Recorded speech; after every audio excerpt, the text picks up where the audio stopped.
Hello and welcome back to our channel. So today in this video we are going to discuss about how to cancel Photomath subscription in iOS. So without wasting much of our time, let's get straight into the video. So for this, all you need to do is simply tap open your settings option. So once you tap it on, you will end up in this kind of interface. So now all you need to do is simply tap on your Apple ID, which is located on the top of the screen. So once you tap on your Apple ID, you will be redirected to this kind of interface. So now all you need to do is simply tap on the subscription option right below the payment and shipping.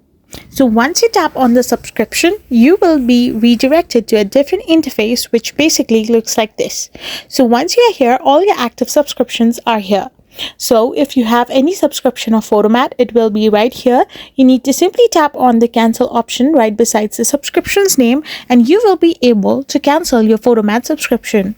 I hope you found this video helpful. So don't forget to hit that subscribe button and to give us a thumbs up.